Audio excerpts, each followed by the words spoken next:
હું છું જિગ્નેશ પાઠક ને તમારું બધાનું સ્વાગત છે મારી યુટ્યુબ ચેનલની અંદર. આમ જોવો તમે મિત્રો, વરસાદ કેવો અંધારો છે સાવરકુંડલાની અંદર. એકદમ કાળું ડિબાંગ થઈ ગયું છે વાતાવરણ.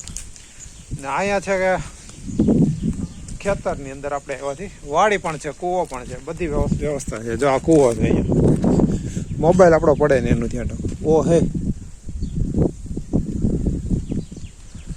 જોયો કૂવો? અહીંયા પાણીની વ્યવસ્થા કરેલી છે. આ કુંડી છે પાણીની. અહીંયા ઘોડા, આ સાઈડ ગાયું ભેંસું બધું બાંધી દીધું છે. અત્યારે આપણે આટા મારી રહ્યા છીએ ફાર્મ હાઉસની અંદર.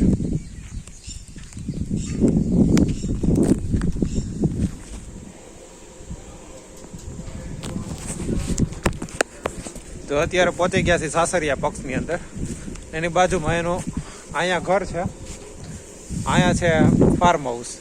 અહીંયા બધી ગાયો ને ભેંસો બાંધેલી છે, તમે જોઈ શકો છો. આ બધી ભેંસો, આ અહીંયા ગીર ગાય છે, આ બધી ગીર ગાય છે જે 20-25 લીટર દૂધ કરે છે એક દિવસની અંદર.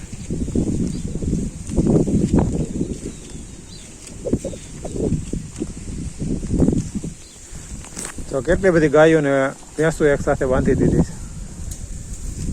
આ શેડ મસ્તીનો બનાવી દીધો છે, ગાયોને વરસાદનો કઈ વાંધો ન આવે, બીમાર ન પડી જાય. આ વરસાદ કાલે જ આવ્યો હતો, તો ગારો જોવો કેટલો બધો થઈ ગયો છે. કાલે જ વરસાદ આવ્યો હતો. સામે એક ઘોડી પણ છે, ચાલો તમને એ બતાવું.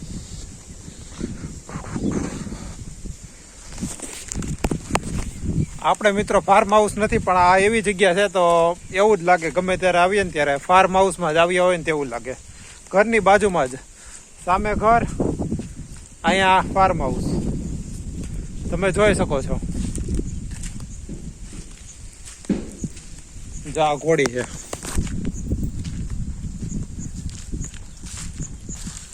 સફેદ ઘોડી છે મસ્તીની. અત્યારે ઘાસ ખાઈ રહી છે. આખા ખેતરમાં ઝાર વાવી દીધી છે ને ગારો છે એટલે અંદર આપણે જઈ શકીએ તેમ નથી.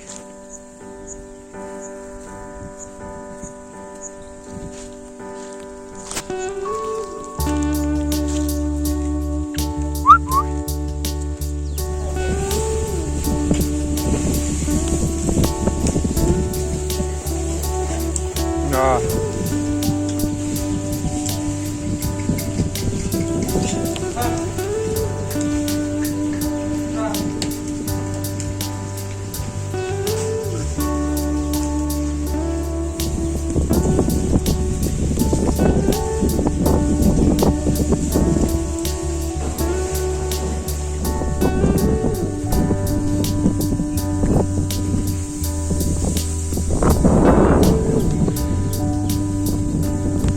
જામથી વરસાદ આવેલો આવે છે મિત્રો.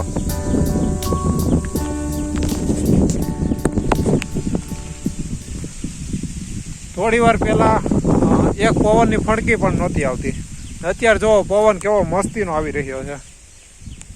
બહુ જ મજા આવે છે ફાર્મ હાઉસમાં. આ ઘરની પાછળની સાઈડ છે. અહીંયા બેસીએ ને નાની અગાસી, પાછળ છે નાની અગાસી, ત્યાં બેસીએ ને તો એટલો મસ્ત ઠંડો પવન આવે. અને અહીંયા તો આટા મારવાની કંઈક મજા જ અલગ છે. 7મ 8મની રજા છે તો આટા મારી લઈ ફાર્મ હાઉસમાં. પછી પાછો ક્યારે કોને ખબર આવો મોકો મળશે. તો આવો નાનો મોટો સમય મળે ને ત્યારે મિત્રો તમે આવી રીતે આનંદ માણી લેજો. તમારા જીવનના કિંમતી સમય હોય ને, થોડોક ક્ષણ તમારી માટે પણ જીવી લેજો. જે આ દંડો એવો પડ્યો હોય ને પાણી પીવડાવવાનો, તેમ લાગે કે અજગર મોટો હોય એવું લાગે છે.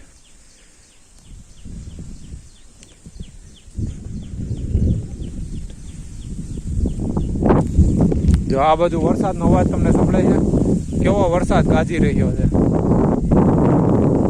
થોડા છાંટા આવવાના ચાલુ થઈ ગયા છે. થોડી વારમાં હમણાં વરસાદ પણ આવી જશે. આ જો ગાયોને ખવડાવવાનું ખડ વાવી દીધું છે મસ્તીનું.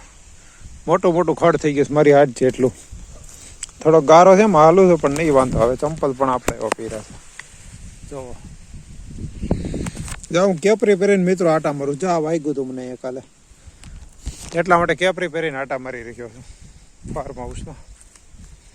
વાડીઓની મજા કંઈક અલગ જ હોય મિત્રો. હા હા, શું વાત કરું, બહુ મજા આવે. તો છાંટા ચાલુ થઈ ગયા, હાલો હું ભાગું નકર વરસાદમાં હું પલ્લી જાય. બપોરના 2-3 વાગ્યા છે અને આટા મારી રહ્યો છું અત્યારે. ખેતરમાં જો કોઈ નથી મારી સિવાય. આ બાજુ કપાસ વાવ્યો છે, અહીંયા જવાય એમ નથી, ખૂંચી જઈએ આપણે. અને આ બાજુ ખડ વાવ્યું છે, ગાયું ખવડાવવાનું. મિત્રો કોમેન્ટ કરજો તમને મારા બ્લોગ કેવા લાગે છે.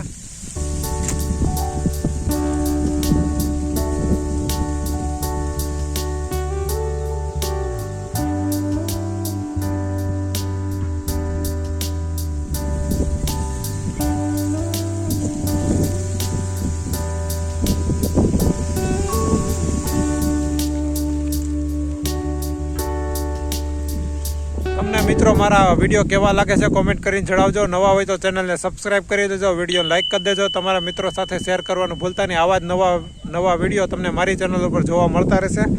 તો ચાલો હવે આપણે નીકળીએ, વરસાદ આવવાની તૈયાર થઈ ગઈ છે. તો આપણે આમ જઈએ ઓલી સાઈડ. મારા ચંપલ જો 5-5 કિલોના થઈ ગયા. એક ચંપલ ખૂબ જ ગારો ચોટી ગયો.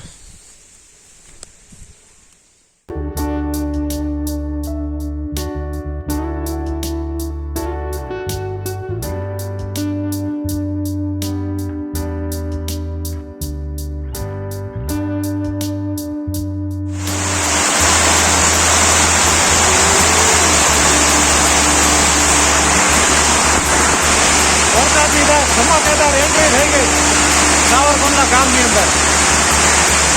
આ ઘોડાને જો વરસાદ ગમતો નથી, આમથી આમ પગ ઉલાડે છે.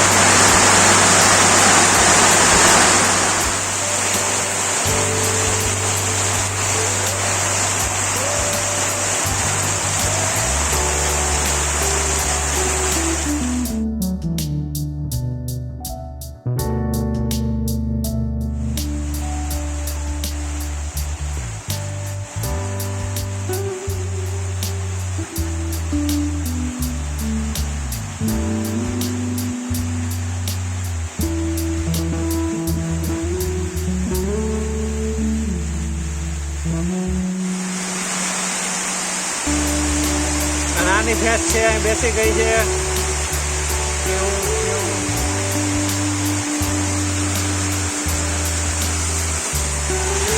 વરસાદનું પાણી ભરાઈ ગયું અહીંયા.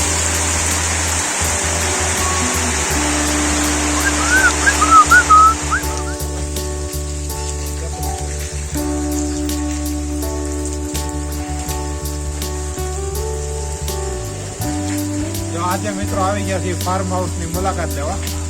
તેની અંદર ગાયું, ભેંસો ને ઘોડીયું ને નાના બદુડા ને બધું રાખેલું છે. તો બધાની આપણે મુલાકાત લીધી છે. ખૂબ જ આનંદનો અનુભવ થયો છે. અહીંયા ખૂબ જ મજા આવે છે અને આવો અનુભવ મેં મારા જીવનનો નથી કર્યો. આ પહેલી વાર તબેલાની મુલાકાત લીધી, ખૂબ જ મને આનંદ થયો છે. નવી ગાયું વિશે ને ઘોડા ને ભેંસો વિશે જાણવા મળ્યું છે.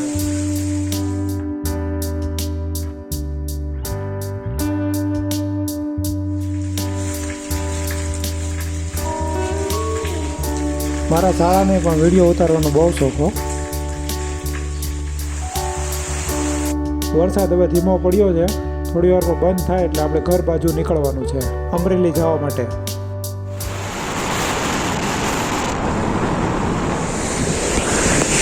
સાવરકુંડલાથી અમરેલી ઘરે જઈ રહ્યા હતા. રસ્તામાં ખૂબ જ જોરદાર વરસાદ આવ્યો હતો. તો આ પાણી જોવો મિત્રો તમે, કેટલું સુંદર પાણી મસ્ત આવી ગયું છે. આટલું મસ્ત પાણી અહીંથી પસાર થઈ રહ્યું છે. નાણાં બધા છલકાઈ ગયા છે. હવે ઘરે જઈ રહ્યા છીએ અમરેલી તરફ. આપણી બાઇક અહીં પડી છે. મસ્ત મજાનો સીન જોવા માટે થોડી વાર ઊભા રહી ગયા.